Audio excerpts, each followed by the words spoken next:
coastal headland, then accumulation site. Morning, continuing. We climbed back up ahead of the tide with maybe 3 minutes to spare. At the top, Hannah stood at the edge and looked back down at the shelf going under. I stood next to her. The pulse was still present, both of us hearing it, the interval at 6 seconds and holding, not accelerating further now that we were off the shelf. Whatever the depression was doing, whatever contact with it had initiated, the direct signal was still there, present without mediation.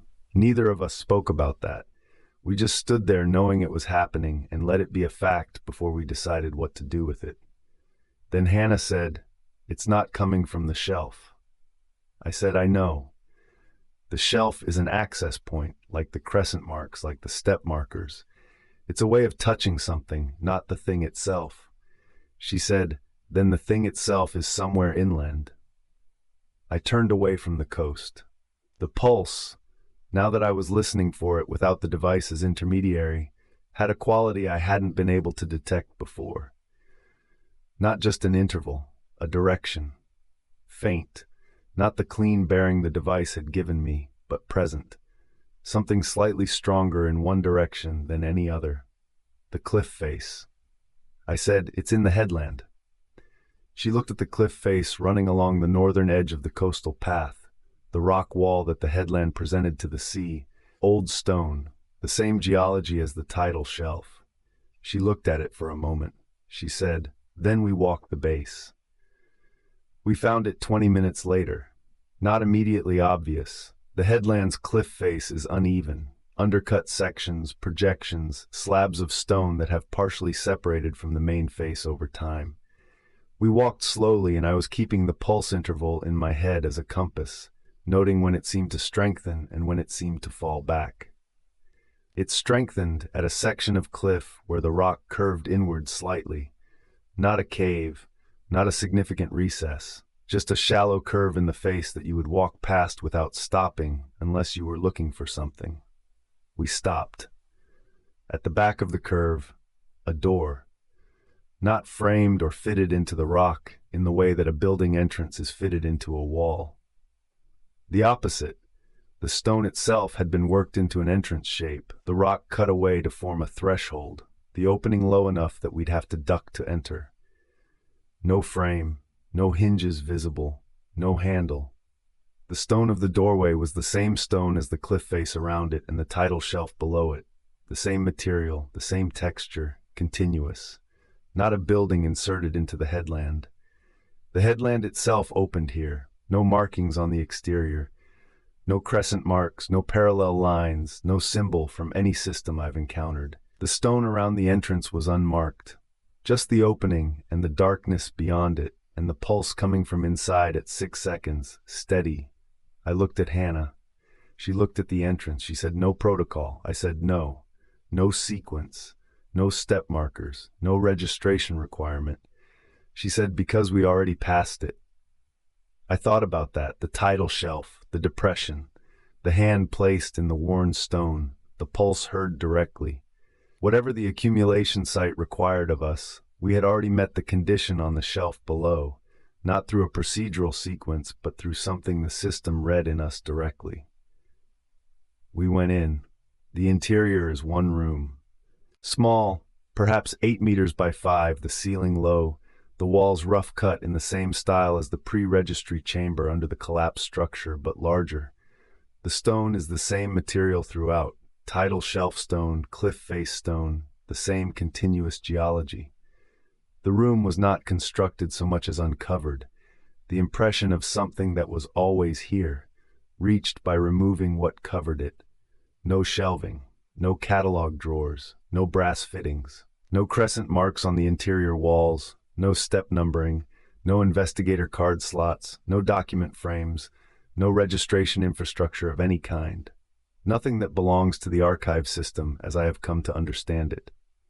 One table. Stone. Low, flat-topped, rough-hewn from a single piece of the same rock as the floor. Not placed in the room, grown from it or cut from it, the base continuous with the floor beneath. It has been here as long as the room has been here. On the table, a book. Not a ledger, not a journal in the archive style, not a document in a frame. A book, bound, substantial, the cover material something I couldn't immediately identify, not leather, not cloth, something that had survived long enough that it had become more like the table than like the materials I was used to handling. The book was open, lying flat, pages splayed, the left-hand pages covered in text, and the right-hand page, the current page, the open page, partially filled. I approached the table. The entries on the left-hand pages were in a script I didn't recognize. Not the language on the Waterworks packet tags. Different again, older looking, the characters smaller and more compressed, covering every page I could see densely and without margin. I turned back a few pages carefully. The same script throughout, page after page, hundreds of entries going back through the book, further than I looked. Then I reached the current page, the upper portion. Same script, same hand, the entries continuing from the previous page without break. And then perhaps a third of the way down the right-hand page, the script changed. A transition. One line in the older script, and then the next line in English, continuing mid-sentence as though the language had shifted without the author pausing. The English text picked up in the middle of a thought. No capital letter at the start of the line. No indication that anything had changed except the script itself. I read what was there aloud so Hannah could hear it. Then I stopped. Below the existing English text, near the bottom of the page, more ink was forming. Not writing that I'd missed. New writing. The ink was appearing on the page as I watched, a word forming slowly, the letters developing as though being written by an invisible hand at a deliberate pace. One word, then a space, then the next word beginning. Hannah had come to stand beside me. She watched it too. We didn't speak. We waited. The room was very quiet, the pulse at 6 seconds, the ink forming, the stone around us, the headland above us, the tidal shelf below us now submerged under the returning water.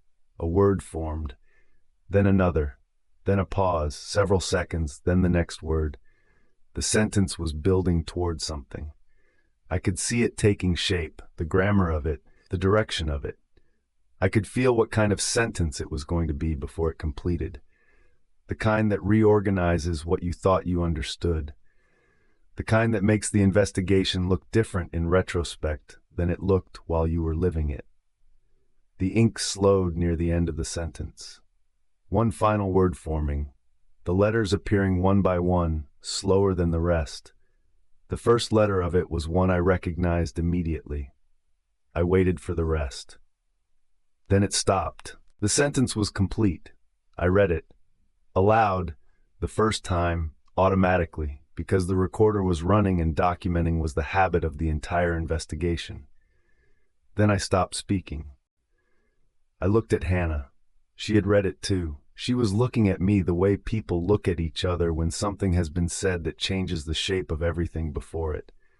I read it again, silently, to make sure I had it exactly. Then I reached for the recorder.